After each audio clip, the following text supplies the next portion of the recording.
A Lich can take your soul even if it didn't kill you.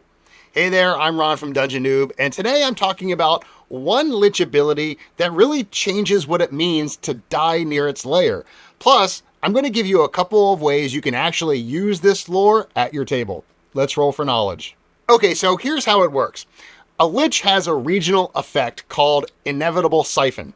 If a humanoid dies within a 1 mile radius in its lair, the Lich immediately consumes that creature's soul.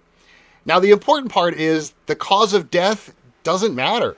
The Lich could be nowhere around when it happens. And that's what makes this so terrifying, because actual death in D&D is still something a party can sometimes reverse. Revivify can bring somebody back within a minute. Raise Dead and Reincarnate can reach back 10 days, and Resurrection can work much later than that. But if a humanoid actually dies within that 1 mile area, the Lich consumes the soul immediately, and suddenly, all of those options are gone. The only way to bring the person back is with True Resurrection and Wish, two extremely powerful 9th level spells. Alright, now I want to be clear here. This particular effect comes from the new 2024 Monster Manual. I'm not talking about the previous versions of the Lich. So if you're playing 5-5 or a 5-5-5 hybrid, like I'm doing in my 2 campaigns, this lore is perfect. Alright, that's the lore. Now let's actually put it into practice, because I've got 2 quick hooks you can drop into a campaign, and then I'm going to give you an awesome drop-in story that takes this mechanic, this effect, and builds an entire scenario and story around it. So let's start with the first hook. So imagine a temple where clerics have noticed that some people simply can't be brought back from the dead.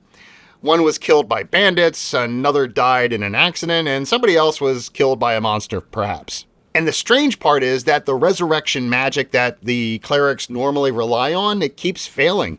And eventually, somebody realizes all of these people died in the same part of the region. So the mystery isn't what killed them, everybody knows what killed them.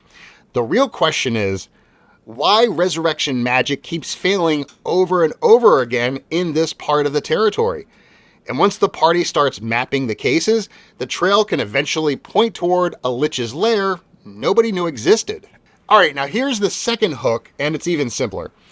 Think about for a second how people would fight and react if they knew what happened to souls in that area. So the party's battling a group of mercenaries, for instance, and one gets badly wounded, and suddenly he just gives up way earlier than expected. Maybe he just drops his weapon and says, fine, take me prisoner, just don't kill me here. And that one line tells the players there's something wrong. Why did he say here? There's something wrong with this place. Enemies might surrender earlier. Allies might desperately drag wounded friends out of the affected area to get out of that 1 mile radius. And people who normally fight to the death may decide prison sounds like a better alternative. And speaking of how different people handle a situation like that, have you ever wondered what D&D class you would actually be in real life? Well, I created a quick and fun quiz that'll tell you exactly that. And I'll send you your class, plus a complete personality breakdown straight to your inbox. And you'll also join the Sunday Tavern, where every week I share some of the coolest D&D stuff I find. So if you want to take the quiz, the link is down in the description. Okay, so those are 2 quick ways that you can use this lore, but let me give you a full drop-in story that takes all of this a step further, because instead of somebody discovering this effect or being afraid of it, somebody's figured out how to use it on purpose. Alright, let's say there's a criminal syndicate operating in the region. So they do smuggling, extortion, black market trade, that kind of thing.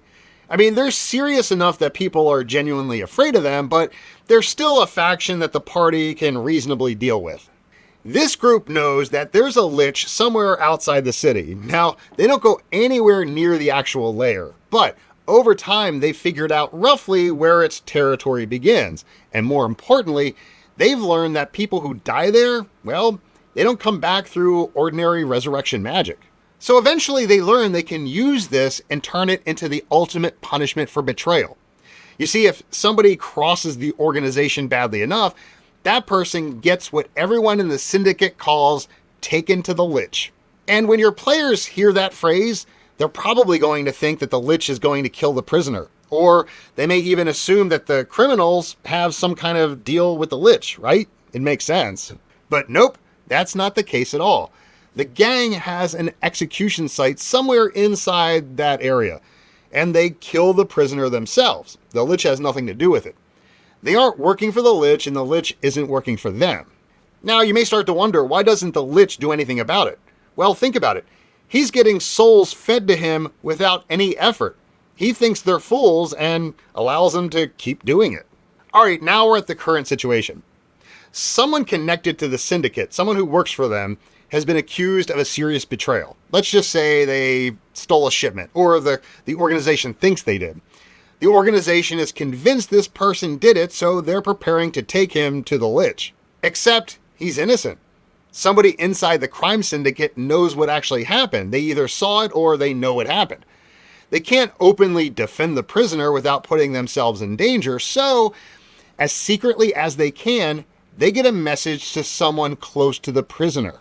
That could be his family, his employer, or somebody else who has a reason to care whether he comes back alive. It's your choice how you want to play that. That person is the one who hires the party, and they tell them everything they know. So this friend or family member tells the party that the prisoner has been falsely accused. The syndicate is taking him into the territory of the Lich outside the city, and the gang has learned how to use that Lich's presence as part of its executions, so that the person can never be resurrected. So before the party even starts the rescue, they understand exactly what they're dealing with. They also know that if they die in the same area, they're facing the same danger. Now from here, I would just leave the solution completely open to the party. The party can investigate the accusation and try to find the real traitor. They can intercept the transport before it reaches the Lich's territory. They can negotiate with the syndicate, they can infiltrate the execution site, or even go after the Lich itself to shut down the regional effect entirely. Now, the reason why this works so well is it really should shock your players. You're using new D&D lore to make what could have been a straightforward rescue mission into something much riskier.